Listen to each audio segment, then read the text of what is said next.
meters have been around in cycling for quite a while. I mean, they've been around,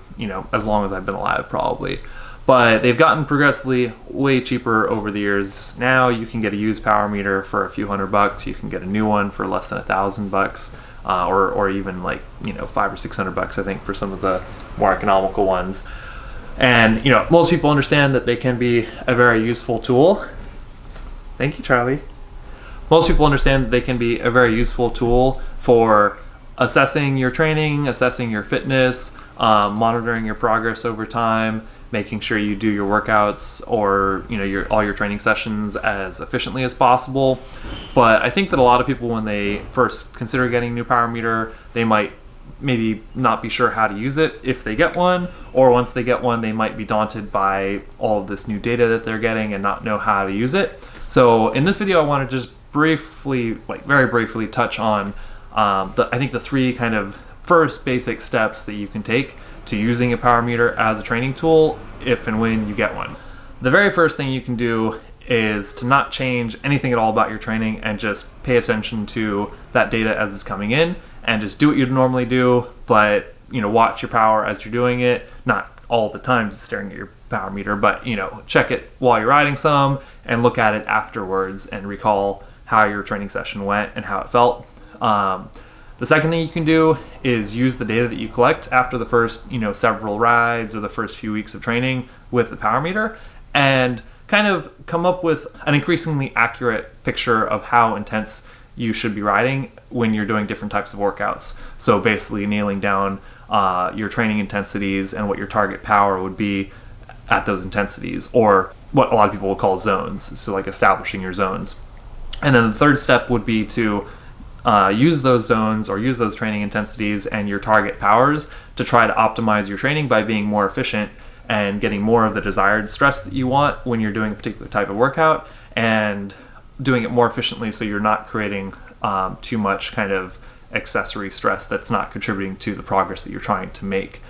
So, the first thing is just like, we need to be self-aware as athletes. If anything, I think that an athlete is more likely to be successful if they're very self-aware and very in tune with their body and know exactly what their limits are from having a high degree of self-awareness. And I think a lot of people don't realize until they have a power meter how variable their power output is and how much they might just, stay in the same gear riding on a flat road, and then there's like a little rise and they might double their power for 20 seconds and not even realize that that's the amount of increased power that they're putting out at that time. Or they might not notice how, if they're going down a hill and it's kind of like a false flat downhill and they're going like 25 miles an hour, they feel like they're pedaling, but they're only doing a half or a third as much power as they'll do maybe on the way home when they're going up that false flat at 12 or 14 miles an hour. So I think having that self-awareness is really key so that you can be better in tune with whether or not you're going as hard as you want to be going at certain times, or whether or not you're going like harder than you want to be going at certain times. Because most people go too hard on some uphills or too hard into the headwinds, and they go way too easy on the downhills and way too easy when they're going fast with the tailwind, for example. And if you can kind of nail down your training by having a better sense of self-awareness and better sense of what you're actually doing instead of what you feel that you're doing, that can be really helpful. Then after you become a little more self-aware and you've collected some data after, let's say, 5 or 6 rides or a couple of weeks, once you know a little bit more what your peak power curve looks like and how much power you can produce for 10 seconds or for 60 seconds or for 5 minutes or 20 minutes, then you can have a much better sense of what target powers you will want to have for certain types of intervals that you do, or what kind of average power you want to have for your weekly long ride. You might do other efforts on that long ride, but like what your power is throughout and what your power is during the intervals that you're doing, and things like that. So getting in tune with what your body's capable of, and then using that as a feedback mechanism for how hard you want to be doing your 2-minute intervals or your 10-minute intervals, or how you want to pace a 4-hour ride on the weekend. And that can be very useful information. So just becoming more aware of like what you're capable of and establishing your training intensities or your zones. And then the last thing is something that can be an ongoing kind of evolving process over months or years, and that's trying to use that data that you get about what your body's doing and the power that you're doing for certain amounts of time and from day to day, and using that to refine your training program so that you're doing the right kinds of intervals that you think are going to help you for the type of fitness that you're trying to develop, and trying to maybe reduce or eliminate some of the wasted effort that you might be doing in your training. So that can take a long time to do, but the first thing of just becoming much more aware of what your body's doing, the second thing of kind of establishing what you think your training zones or your training intensities should be like, and then lastly trying to use that information to make your training more effective. That's maybe one way that you could frame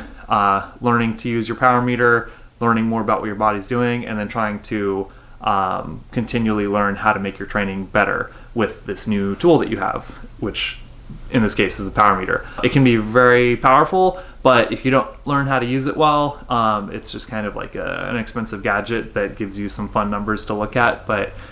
if you can become more self-aware as an athlete, if you can nail down what you want to be doing for different types of workouts, and then you can refine those workouts over time as you get more experience and more data, you can definitely increase your results over the long run by getting more out of your training and making sure your training is a little bit more dialed as far as what you're trying to do on any given day. I just wanted to briefly touch on that because I think a lot of people are kind of at a loss for what to do. If they're thinking about getting a power meter, they don't know what to do with it, or they just got one and they're kind of unsure how to proceed with this new flow of data that's coming to them. So hopefully that brief little synopsis was a little bit useful and interesting to you. Let me know if there's specific topics you would like me to cover in other videos, because I would love to cater my content production to whatever you find most interesting and useful. And I'll see you in the next video. Thanks for watching.